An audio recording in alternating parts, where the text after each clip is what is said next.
Puji Tuhan, kita boleh kembali lagi bersama merenungkan bagian firman Tuhan. Biarlah kita terus menikmati kehadiran Tuhan yang nyata dalam kehidupan kita hari demi hari. Hari ini saya ingin bacakan dari Keluaran pasal 17 ayat yang ke-15 dan ke-16. Keluaran pasal 17 ayat 15 dan ke-16. Lalu Musa mendirikan sebuah mezbah dan menamainya Tuhanlah panji-panjiku.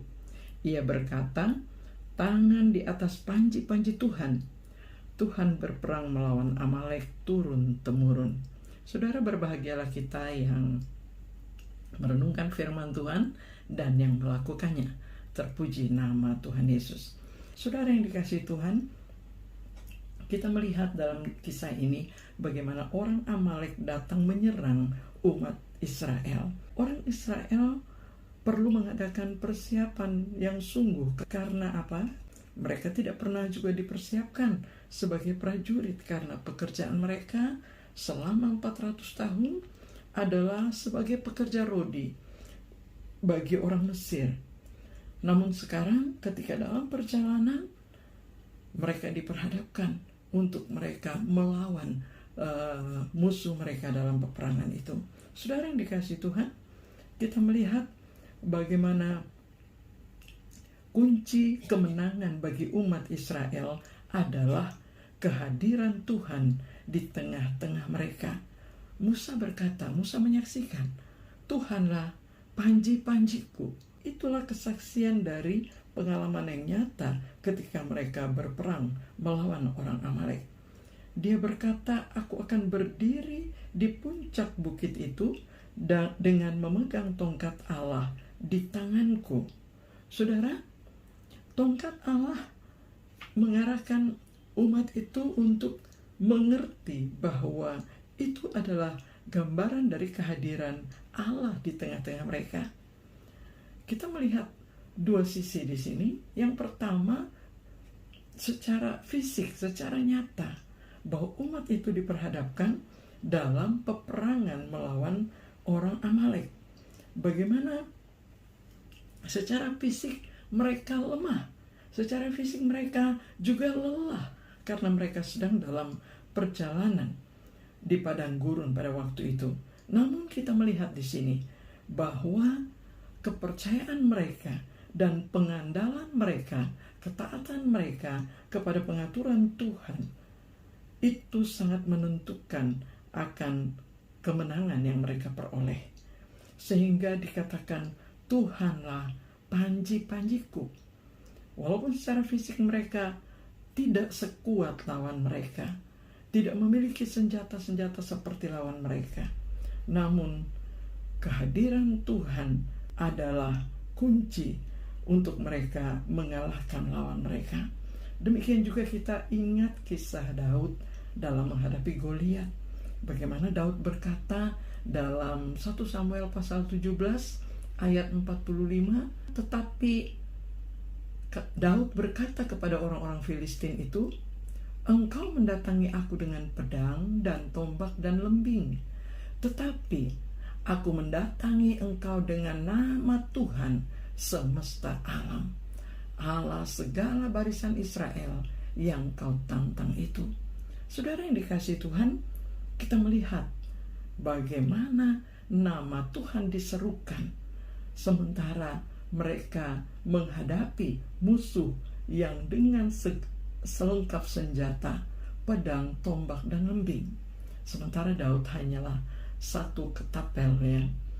Saudara yang dikasihi Tuhan, kita melihat kehadiran Tuhan dan seruan Daud akan nama Tuhan, itulah yang berkuasa. Yang kedua, dalam pengertian peperangan secara rohani. Mau tidak mau, tiap-tiap hari kita diperhadapkan dengan berbagai macam bentuk peperangan secara rohani. Bahkan juga tantangan-tantangan secara fisik. Dan tantangan baik yang kelihatan dengan mata kita ataupun yang tidak kelihatan. Kita tahu bahwa situasi atau suasana di dalam kita menghadapi tantangan itu sangatlah diganggu dengan roh-roh jahat dan kuasa-kuasa yang ada di dunia ini. Oleh karena itu, dalam kehidupan ini, baik kesulitan-kesulitan secara fisik maupun juga hal-hal atau kegelisahan, hal-hal yang terjadi secara rohani dalam iman kita, semua itu sangat ditentukan oleh kehidupan kita dalam relasi kita dengan Tuhan. Bagaimana kehidupan kita bersama dengan Tuhan itu sangat menentukan peperangan atau kesulitan-kesulitan yang kita hadapi.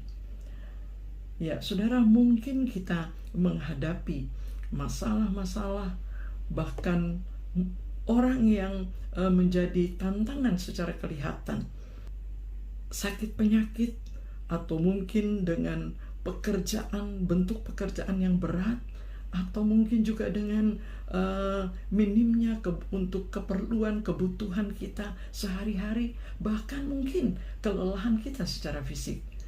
Saudara, hendaklah kita terus menyerukan nama Tuhan dan mengandalkan nama Tuhan di dalam doa kita, dalam pujian kita, sebagai pengakuan kita, sebagai penyembahan kita kepada Tuhan. Kita percaya, dengan penuh percaya kita menyatakan kuasa di dalam nama Tuhan. Karena demikianlah kemenangan kita sangat ditentukan oleh kehadiran Tuhan. Kita walaupun itu kesulitan secara fisik, namun dalam menghadapinya kita membutuhkan langkah iman, hidup dekat dan mengandalkan Tuhan senantiasa. Kemenangan ada di pihak Tuhan. Dan bagaimana kita menyikapi setiap kesulitan, itulah yang sangat menentukan bagaimana Tuhan menyatakan kuasanya di tengah-tengah kita. Kiranya Tuhan terus menolong kita di dalam menghadapi tantangan apapun, baik kesulitan-kesulitan secara fisik maupun juga dalam berbagai macam tantangan secara rohani. Mungkin itu dalam hal yang menggelisahkan atau mengganggu kesejahteraan hati kita. Kehadiran Tuhan di tengah kita sangat menentukan kemenangan kita. Mari kita berdoa. Bapa kami di surga, kami bersyukur kepadamu. Engkau adalah Allah yang terus-menerus mengajari kami bagaimana kami harus berperang dalam dunia ini. Kami bersyukur kepadamu bahwa kami tidak sendirian. Engkau ada bersama dengan kami. Terima kasih Tuhan. Kami ingin lagi memasuki hari ini bersama dengan Tuhan, dan berjalanlah di depan kami dalam menghadapi berbagai macam hal yang merupakan peperangan demi peperangan. Kami ingin melihat kuasa Tuhan yang akan memberikan kemenangan, memberikan jalan keluar, menolong kami dalam mengatasi segala sesuatu. Terima kasih Bapa. Kami bersyukur di dalam nama Tuhan Yesus. Amin. Puji Tuhan, selamat bekerja saudara. Tuhan memberkati kita semua. Amin.